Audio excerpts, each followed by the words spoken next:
ఎజెకియెలు గ్రంథం 47వ అధ్యాయం 5వ వాక్యం. ఆయన ఇంకను 1000 మూరలు కొలవగా నీళ్లు మిక్కిలి లోతై నేను దాటలేనంత నది కనబడెను. దాట వీలు లేకుండా ఈదవలసినంత నీరు గల నది ఆయను. ఈ రాత్రి పరిశుద్ధాత్మదేవా నాతో మీరు మాట్లాడండి, పరిశుద్ధాత్మదేవా నాతో మీరు మాట్లాడండి, పరిశుద్ధాత్మదేవా నాతో మీరు మాట్లాడండి అని ప్రార్థనాపూర్వకంగా ఉంటే పరిశుద్ధాత్మదేవుడు నీతో నాతో మనందరితో మాట్లాడి తృప్తి పరచగలిగిన గొప్ప దేవుడు. ఈ రాత్రి మన ప్రసంగం అంశం యేసయ్య ఆశ, మనము ఇదే స్థాయిలో ఉండాలి. ఈ రాత్రి మన ప్రసంగాంశం యేసయ్య ఆశ, మనము ఇదే స్థాయిలో ఉండాలి. యెషయా, ఇర్మియా, ఎజెకియెల్. యెషయా ఎవరి గురించి ఉన్న ప్రవక్త అంటే యేసు ప్రభు వారి గురించి ఉన్న ప్రవక్త. యేసు ప్రభు దేవుడైన యేసు ప్రభు వారి గురించి ఉన్న ప్రవక్త. ఇర్మియా యెహోవా దేవుని గురించిన ప్రవక్త. ఎజెకియెల్ పరిశుద్ధాత్మ దేవుని గురించిన ప్రవక్త. యెషయా గ్రంథం మనం చదివితే అక్కడ ఎక్కువ ఎవరి గురించే మనకు కనబడుతుందంటే యేసు ప్రభు వారి గురించే కనబడుతుంది. యేసు ప్రభు వారి యొక్క జననం, కన్యక గర్భవతి అయి కుమారుని కని అతనికి ఇమ్మానుయేలను పేరు పెట్టదు. యేసు ప్రభు వారి గురించి ఆయన ఆశ్చర్యకరుడు, ఆలోచనకర్త, బలవంతుడగు దేవుడు, నిత్యుడగు తండ్రి, సమాధానకర్త అధిపతి, నిత్యుడగు తండ్రి. యెషయా గ్రంథం 53:5 ఆయన పొందిన దెబ్బల స్వస్థత, యేసు ప్రభు వారి యొక్క శిలువ మరణం, యేసు ప్రభు వారి యొక్క పునరుద్ధానం, ఈ అన్ని యెషయా గ్రంథములు యేసు ప్రభు వారి గురించి చెప్పబడుతుంది. ఇర్మియా గ్రంథంలో మనకి ఎవరి గురించి చెప్పబడుతుందంటే ఇదే యెహోవా వాక్కు, ఇదే యెహోవా వాక్కు, ఇదే యెహోవా వాక్కు. ఆయన యెహోవా దేవుని గురించి ఎక్కువగా సంబోధించినట్టు మనకు కనబడుతుంది. ఎజెకియెల్ గ్రంథములో మనకు కనబడేది ఏంటంటే దేవుని ఆత్మ అతన్ని అక్కడికి తీసుకెళ్ళాను, దేవుని ఆత్మ ఇక్కడికి తీసుకెళ్ళాను, దేవుని ఆత్మ ఆ చోటుకి తీసుకెళ్ళాను, దేవుని ఆత్మ ఈ ప్రదేశానికి తీసుకెళ్ళాను. పరిశుద్ధాత్మ దేవుని గురించిన ప్రవక్త. ఎజెకియెల్ వెరైటీ దర్శనాలు చూస్తూ ఉండేవాడు. ఎజెకియెల్కే డౌట్ వేసింది, నేను చూస్తున్న ఈ దర్శనం జరుగుతుందా అని. ఈ రోజున ఇక్కడ కూర్చొని వాక్యం వింటున్న చెల్లి, తమ్ముడు, ఈ రోజు నువ్వు చూస్తున్న దర్శనం ఒక్కొక్కసారి నీకే డౌట్ రావచ్చు. దేవా, ఇది నా జీవితంలో జరుగుతుందా, నా కుటుంబంలో జరుగుతుందా? ఒక మాట మీరు నమ్మండి, దేవుడిచ్చిన దర్శనం అయితే అది ఎంత లోతైనా సరే, అది ఎంత ఎత్తైనా సరే, ఎంత వెడల్పైనా సరే, నా దేవుడు ఆ దర్శనాన్ని నీ జీవితంలో నెరవేర్చి తీర్తాడంతే. అది నీ జీవితంలోనే తీరుస్తాడు ఆయన. అటువంటి శక్తి కలిగిన వాడు. ఎజెకియెల్ ఎండిన ఎముకలు కలిగిన లోయలోని తీసుకెళ్లాడు. ఇవి బతకగలవా అని అడిగాడు. అమ్మో, ఇది ఎలా బతుకుద్దయ్యా, నా దృష్టిలో బతకవు. కానీ నా దేవుడు ఆ దర్శనములో ఆయన నెరవేర్చినట్టు చూపెట్టగలిగాడు. మళ్ళా ఇంకొక దర్శనం చూపెట్టాడు. 2 కర్రలను కలిపాడు. మళ్ళా ఇలా ఐకమత్యంగా ఉంటామా? నా దేవుడు ఆ దర్శనం నెరవేర్చాడు. ఇప్పుడు ఒక వెరైటీ దర్శనం ఇస్తున్నాడు. అతన్ని, ఎజెకియెల్ని దేవుడు, పరిశుద్ధాత్మ దేవుడు అతన్ని మందిరములోనికి నడిపించాడు. ఆ మందిరం తలుపులు ముయ్యబడి ఉన్నది. ఆ ముయ్యబడి ఉండగా ఆ గడప కింద నుండి ఒక నది ప్రవాహం, నది కాదు, చిన్న ప్రవాహం కనబడుతుంది. ఆ ప్రవాహం అలా ప్రవహిస్తూ ఎజెకియెల్ గ్రంథం 47వ అధ్యాయం 1 నుండి నాతో పాటు చెప్పండి. అతడు మందిరపు గుమ్మమునకు నన్ను తోడుకొని వచ్చెను. మందిరము తూర్పు ముఖముగా ఉండెను.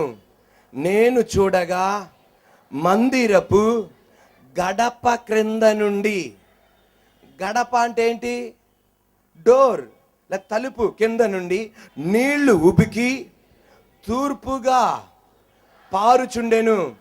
ఆ నీళ్లు బలిపీఠమునకు దక్షిణముగా మందిరపు కుడి పక్కను క్రింద నుండి పారుచుండెను. పిమ్మట ఆయన ఉత్తరపు గుమ్మపు మార్గముగా నన్ను నడిపించి చుట్టూ త్రిప్పి తూర్పునకు పోవు దారిని బయట గుమ్మమునకు తోడుకొని వచ్చెను. నేను చూడగా అచ్చట గుమ్మపు కుడి పక్కను నీళ్లు ఉబుకి పారుచుండెను. ఆ మనుషుడు కొలనూలు చేత పట్టుకొని తూర్పు మార్గమున బయలు వెళ్ళి 1000 మూరలు కొలిచి ఆ నీళ్ల గుండా నన్ను నడిపింపగా నీళ్లు చీలమండలోతుండెను. ఆయన మరి 1000 మూరలు కొలిచి నీళ్ల గుండా నన్ను నడిపింపగా నీళ్లు మోకాల్లోతుండెను. ఇంకా ఆయన 1000 మూరలు కొలిచి నీళ్ల గుండా నన్ను నడిపింపగా నీళ్లు మొలలోతుండెను. ఆయన ఇంకను 1000 మూరలు కొలవగా నీళ్లు మిక్కిలి లోతాయి. నేను దాటలేనంత నది కనబడెను. దాట వీలు లేకుండా ఈదవలసినంత నీరు గల నది ఆయను. దేవుని ఆశ మనం ఏం చేయాలని? ఈదాలని. దేవుడు ఎజిక్యేలుని ఆ మందిరం దగ్గరికి తీసుకొచ్చాడు. ఆ మందిరము గడప కింద నుండి ఒక చిన్న నీటి ప్రవాహం ఆరంభించింది. ఆ నీటి ప్రవాహం ఆరంభించి అలా బయలుదేరి తూర్పు దిక్కున, దక్షిణ దిక్కున, ఉత్తర దిక్కున, పడమటి దిక్కున టచ్ చేసి ఒక మహానదిగా మారింది. ఇదేంటా ఈ నది అనుకున్నాడు. ఇదేంటా ఈ నది అనుకున్నాడు. ఈ నది దేవుని వాక్యానికి సూచన. ఈ నది పరిశుద్ధాత్మ దేవునికి సూచన. ఆ నది ఎక్కడి నుండి వచ్చింది? ఆ సింహాసనం నుండి, ఆ గడప కింద నుండి ప్రవహించి ఏమైందంటే అలా తూర్పు దిక్కున, దక్షిణ దిక్కున, ఉత్తర దిక్కున, పడమటి దిక్కున టచ్ చేసింది. దేవుని వాక్యాన్ని యెరూషలేములోనే 4 గోడల్లో బంధించాలనుకున్నాడు సాతానుగాడు. యేసయ్య వాక్యాన్ని యెరూషలేము అన్న ఆ మందిరములో ఆ వాక్యాన్ని అక్కడే బంధించాలని చూశాడు. 4 గోడల్లో బంధించి తలుపుల్లో బిగిస్తే ఆ గడప కింద నుండి చిన్న లీక్ ఉంది. ఆ లీకులో నుండి వాక్యం ప్రవహించి తూర్పు దిక్కున తాకింది, దక్షిణ దిక్కున తాకింది, ఉత్తర దిక్కున తాకింది, పడమటి దిక్కున తాకింది, భారతదేశాన్ని తాకింది. చప్పట్లు కొడుతుండగా పరిశుద్ధాత్మ దేవుడు చెప్పేది, దేవుని వాక్యం ఎవడు బంధించలేడు. అది తలుపులు తనుకొని బయట తీసుకురాగలదు.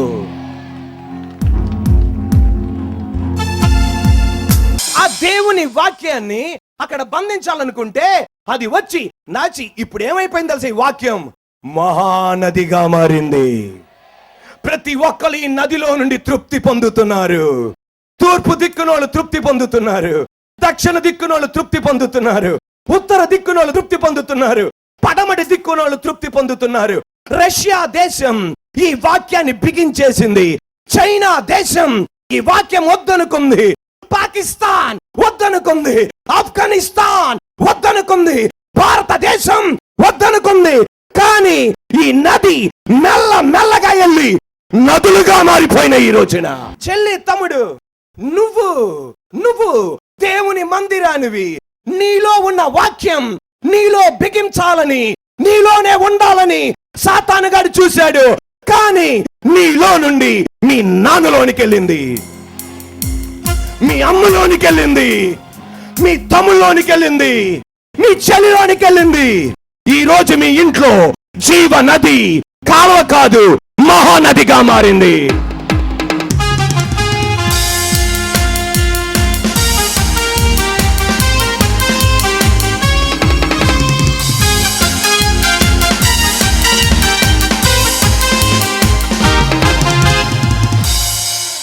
పరిశుద్ధాత్మ నదిని యెరూషలేములోనే బిగించాలని చూశాడు సాతానుగాడు. కానీ అది గడప కింద నుండి బయలుదేరింది, వెళ్ళి తూర్పు దిక్కున తాకింది, దక్షిణ దిక్కున, ఉత్తర దిక్కున, పడమటి దిక్కున, చివరాఖరికి గాలి తోమా ద్వారా కేరళ రాష్ట్రం నుండి కొట్టి ఆ నది మొత్తం భారతదేశానికి వచ్చేసింది.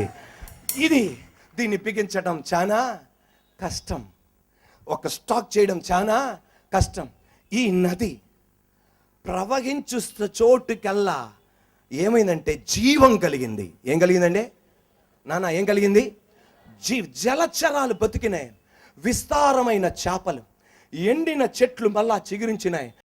ఫలాలిచ్చే చెట్లు కోట్ల కొలదిగా ఎడం పక్కన కుడి పక్కన జలచరాలు బతికినాయి. ఈ రోజున అదే దేవుని వాక్యం మన ఇంటిలోనికి ప్రవహించి అనేక మందిని బతికించి మనల్ని నడిపిస్తుంది. ఈ రోజున మన మందిరానికి ఒక తమ్ముడు వస్తున్నాడు. అతని పేరు సురేష్. ఆయన ఈరోజు వచ్చాడు లేదు నాకు తెలియదు, కానీ పోయిన శుక్రవారం పూట ఆయన వచ్చాడు.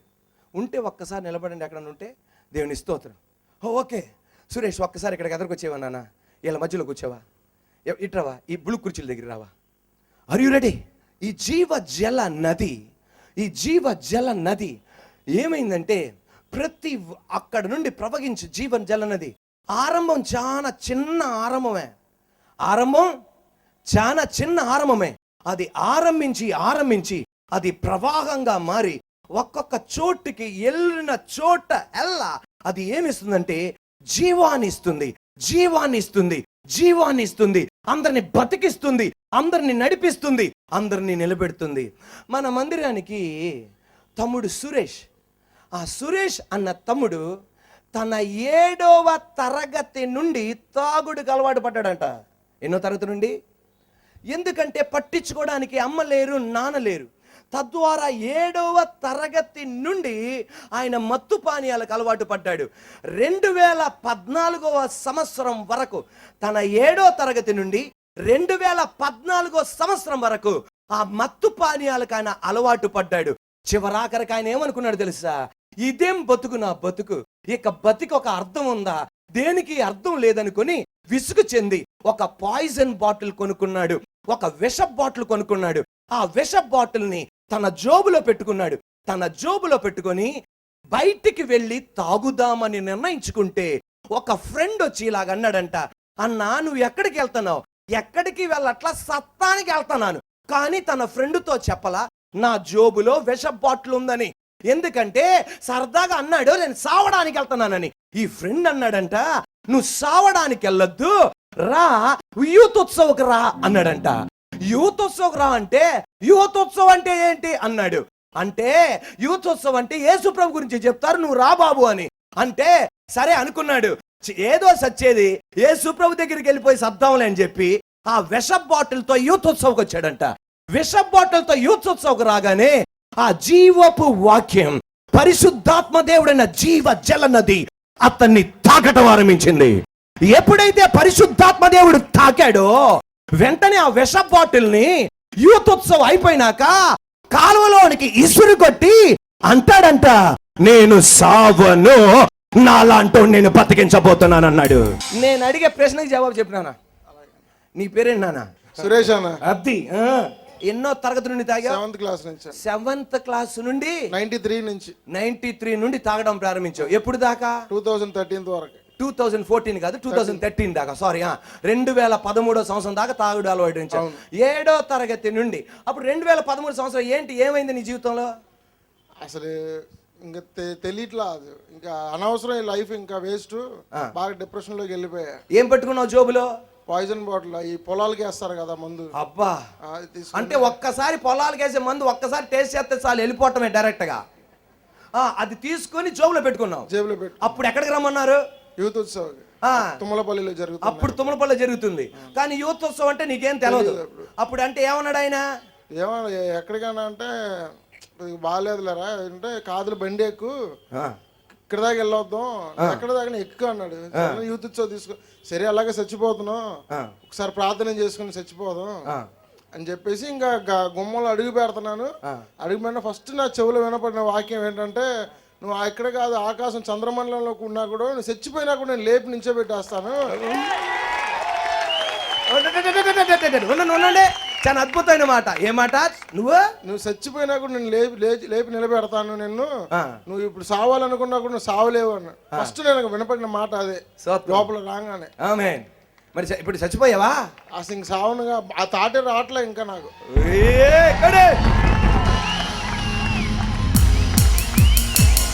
ఇలాంటి వాళ్ళు ఎవరన్నా ఒకళ్ళు కాదు, ఉంది చాలా మంది చెల్లెళ్ళు ఇక్కడ ఉన్నారు, చాలా మంది తమ్ముళ్ళు ఇక్కడ ఉన్నారు. వాళ్ళు మీరైతే ఒకసారి లేచిన పడండి, నా బతుక్కోడు ఇలాగే ఉంది కానీ వాక్యాలను మార్చిందన్న వాళ్ళు.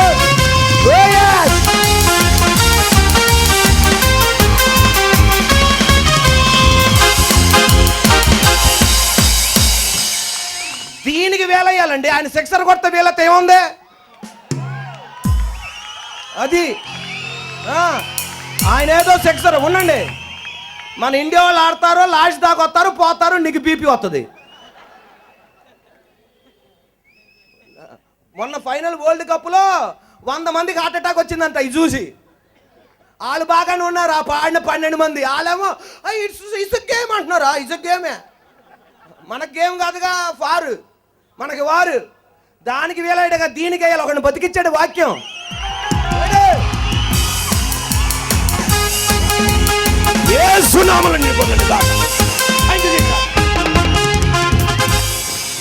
సురేష్, ఆ రోజు నుండి సురేష్ ఇలాంటి వాళ్ళని అనేక మందిని మందిరాన్ని తీసుకొచ్చాడు.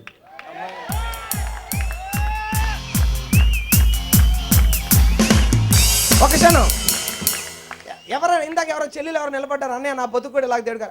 ఆ చెల్లికి ఇవ్వండి మౌత్, ఇవ్వండి. నేను చెప్పేది కట్టు కథ కాదు, జీవ జల నది వచ్చి మిమ్మల్ని తాకేస్తుంది అంతే. ఎవడు ఆపుతాడండి దీన్ని? ఆపినోడు ఈత కొట్టేయాల్సిందే.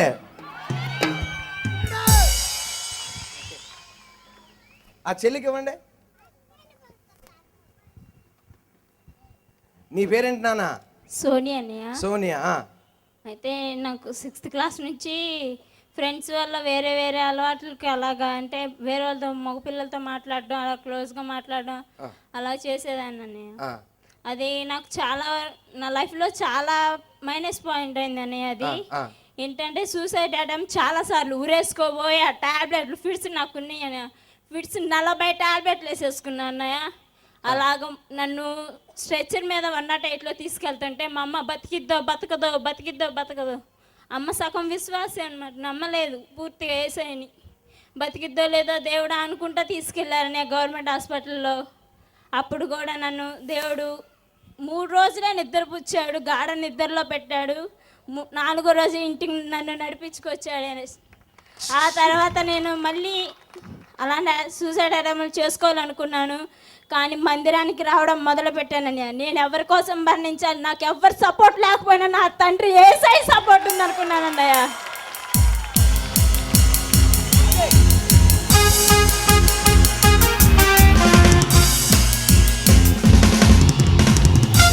చప్పట్లో. జీవ జల నది. నువ్వు ఎవరివి తెలుసా? చెట్టువి, మనిషివే. కానీ బైబిల్లో దేవునితో పోల్చాడు తెలుసా నిన్ను, మనిషిని చెట్టుతో. You are a tree, fruitful tree. నువ్వు ఈ రోజున మోడుపారిన చెట్టుగా మారిన, ఆకులు లేని చెట్టుగా మారిన, పిందెలు లేని చెట్టుగా మారిన, ఫలాలు లేని చెట్టుగా మారిన ఈ నది వెళ్ళి ఆ చెట్టును చిగురింపజేసి, ఆకులను పుట్టించి, పిందెను పుట్టించి, పూలను పుట్టించి, ఫలాలు ఇచ్చినట్లుగా ఈ రాత్రి యూత్ ఉత్సవంలో నిన్ను కూడా అలా చేయబోతున్నాడు ఆయన. హల్లెలూయా. నీ ఫలాలు తినబోతున్నారు ప్రజలు. నీ నీడ కింద ఉండబోతున్నారు నీ కుటుంబం. నీకొక చిగురునివ్వబోతున్నాడు ఆయన.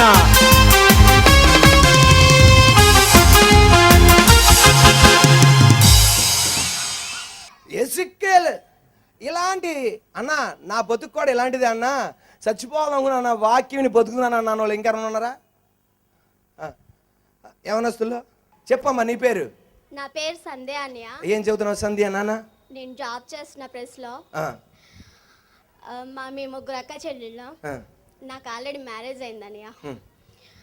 అయితే చిన్న ప్రాబ్లం వచ్చి విడిపోయాము. కానీ నాకు ఎలా బ్రతకాలో అర్థం కాలేదు, ఏం చేయాలో తెలియదు. ఇంట్లో 3 అక్క చెల్లెళ్ళు అవ్వడంతో అమ్మోళ్ళు సపోర్ట్ చేయలేకపోయారు నాకు. పెద్దమ్మాయి ఇలా అయిపోయింది ఏంటి అనేసి అన్నారు, కానీ నా పొరపాటు ఏమీ లేదు. ఎందుకు ఏంటి అనేసి తెలియకుండానే నా అందరికి నేనే ఎత్తుక్కొని చర్చికి వచ్చాను. వచ్చిన తర్వాత ఎంత బాగున్నానంటే, నాకు ఎవరు సపోర్ట్ లేకపోయినా వాక్యం ద్వారా నేను ఎంత తెలుసుకున్నానంటే, ఎవరి లైఫ్ లో అవసరం లేదు, యేసయ్య ఉంటే చాలు. సూపర్ ఉంటాను అన్నయ్య, ఇప్పుడు ఇంకా బాగుంటాను. Thank you Jesus. అమ్మా సంధ్య, సూపర్ నాన్న, చాలా బాగున్నా అన్నయ్య. ఎంత అంటే ఇంకా నేను ఏదో సాధించగలనేమో అన్న నమ్మకం ఇంకా. సాధించగలనేమో కదా, సాధించేస్తున్నావు. Amen. Are you ready? Yes. ఈ జీవ జల నది. ఎజికేల్ చూస్తున్న దర్శనం ఒట్టి చెట్లు బతికించడం అని కాదు. దేవుడికి ఆ చెట్లు బతికించి ఏం చేస్తాడు ఆయన? దేవుడు చెట్లు బతికించి ఏం చేస్తాడండి? ఆయనకి ఎందుకండి బాబు చెట్లు? ఆయనకి ఎందుకండి పొలాలు? నీ యాపిల్కాయ ఎందుకు, కొబ్బరికాయలు ఎందుకు, ఆ నారమ అంటే నిమ్మకాయ ఎందుకు, ఆ బూడిద గుమ్మడికాయ ఎందుకు ఆయనకి? నువ్వు ఆ కొబ్బరికాయ ఇచ్చి దేవుడా యేసు ప్రభువా తీసుకో అంటే ఒరే నాయన మొత్తం నాయరా బాబు. ఆయన కొబ్బరికాయలు, ఆయన చెట్లు ఆయన చూసిన ఆయనకి ఎందుకు ఇదంతా? ఆయనకి అది అక్కర్లా. అక్కడ చెట్టు బతికెత్తున్నాడంటే దానికి అర్థం దేవుడు ఏదో చెట్టుని కాదు. You are a tree, you are a tree, I am a tree. మన ఎండిపోయిన మనకి ఈ జీవ జల నది, ఈ గొల్గోతా కొండ ఒక గడప. గడి చెప్పండి. పాత కాలములో గడప ఇనుముతో ఉండదు, సిమెంటుతో ఉండదు. Door is made up of would. చెక్కతో తయారు చేయబడింది. ఆ చెక్క దేనికి సాదృశ్యం అంటే సిలువకు సాదృశ్యం. ఆ గడప కింద నుండి నీరు బయటకు వచ్చింది. ఆయన డొక్కల్లో పడవగా, ఆయన పక్కలో పడవగా ఒక నీరు బయటకు వచ్చింది. యెరూషలేములో గొల్గోతా కొండపైన ఆ నీరు ఉబికి ఉబికి ఉబికి విజయవాడ పట్టణంలో ఉన్న నిన్ను తాకి నీకు జీవాన్ని ఇస్తుంది.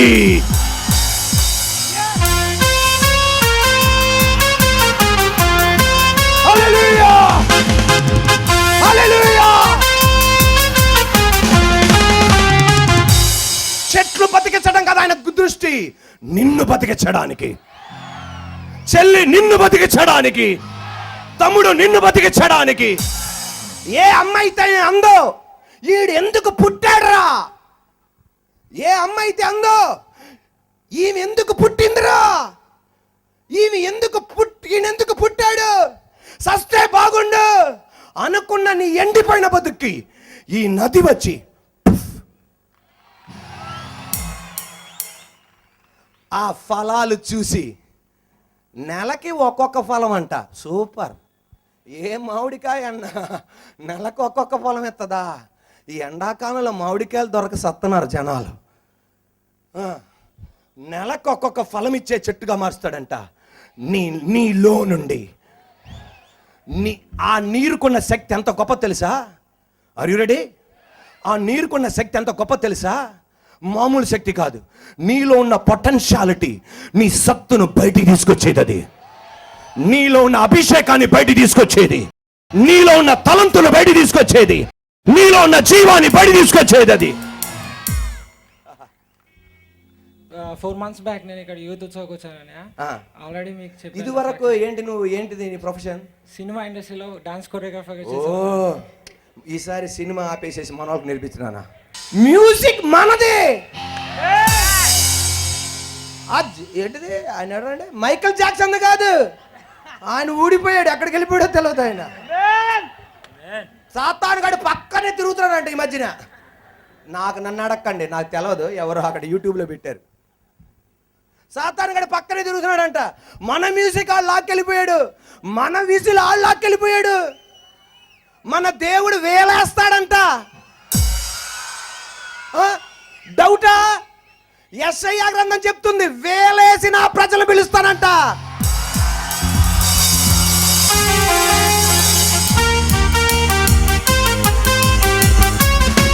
ఈరోజు విజయవాడ పట్టణంలో యవనస్తుల కోసం ఆయన వేలేస్తున్నాడు.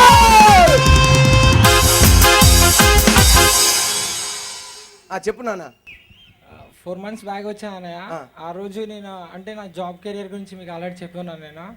నేను హైయర్ స్టడీస్ చేశాను, విజువల్ ఎఫెక్ట్స్లో ఒక టాప్ ప్లేస్లో ఉన్నాను, కాలేజ్ టాప్లో ఉన్నాను. అయినా జాబ్ లేక నేను బాధపడ్డాను. ఎక్కడికి వెళ్ళినా అగ్రిమెంట్ సర్టిఫికేట్స్ అడుగుతున్నారు. సో నేను అబ్రాడ్ వెళ్ళాలనుకున్నాను. కానీ ఆ రోజు యూత్ ఫ్రైడే అక్కడ చర్చ్కి వచ్చాను నేను. అక్కడికి పాంప్లెట్ ఇచ్చారు. అడ్రస్ తెలీదు అసలు. మెయిన్ థింగ్ నాకు విజయవాడే తెలీదు, కొత్త అప్పుడే రావడం అనమాట. అడ్రస్ తెలీదు. వాళ్ళని వీళ్ళని అడుగుకుంటా ఇక్కడ దాకా వచ్చాను నేను.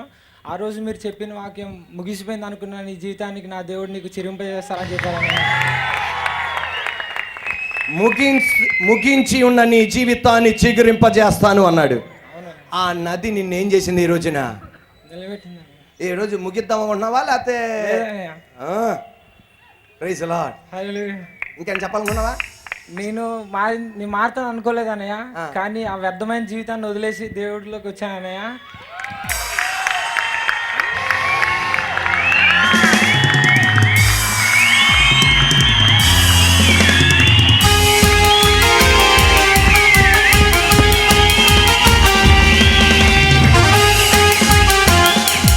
ఇంకొక మాట చెప్పి ముగిచేసాను నాన్న.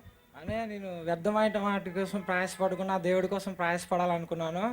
ఈ 4 months నుంచి నేను 14 members-ని నీ సన్నిధానానికి, దేవుడి సన్నిధానానికి తీసుకొచ్చాను. చాలు, నా ఏసైకి ఎంతో ఆనందం, నాకు కూడా కొంచెం ఆనందమే. కొట్టు చాలు. 100 కోట్ల రూపాయలు చర్చి కానికపోయిన ఒక ఆత్మని తీసుకురండి చాలు.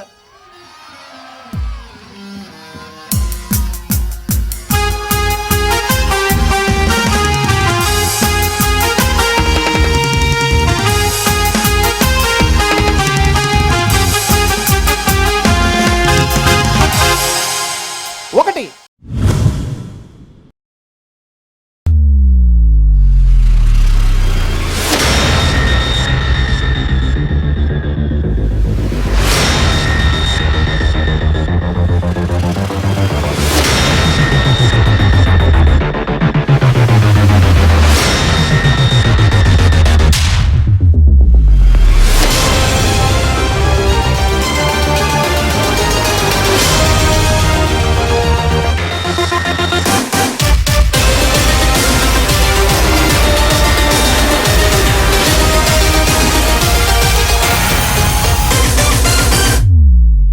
నా దేవుడు అంటున్నాడు, నువ్వు అక్కడి నుండి లెగాలి.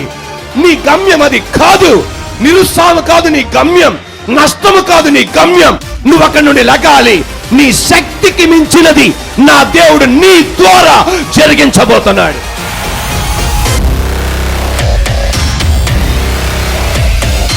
Jesus the great high priest.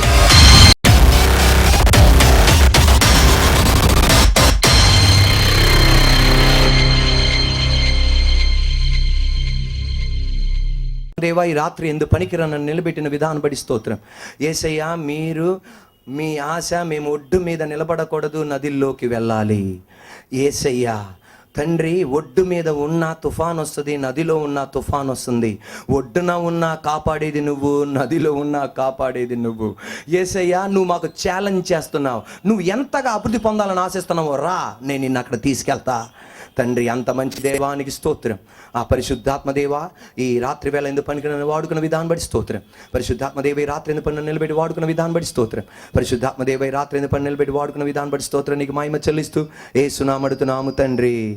Philadelphia AG church వారు నిర్వహించు యేసుతో ఆరాధన Vijayawada Vidyadharapuram bypass road RTC depot ఎదురు రోడ్లోని ఫిలదెల్ఫియా ప్రార్థనా మందిరంలో జరుగును. దేవుని కృప వలన ప్రతి ఆదివారం 4 ఆరాధనలు జరుగును. మొదటి ఆరాధన ఉదయం 6 గంటలకు, రెండవ ఆరాధన ఉదయం 8 గంటలకు, మూడవ ఆరాధన ఉదయం 10 గంటలకు, 4వ ఆరాధన మధ్యాహ్నం 12 గంటలకు. రండి, యేసయ్య మీ నిందకు ప్రతిగా రెట్టింపు ఘనతనిచ్చును.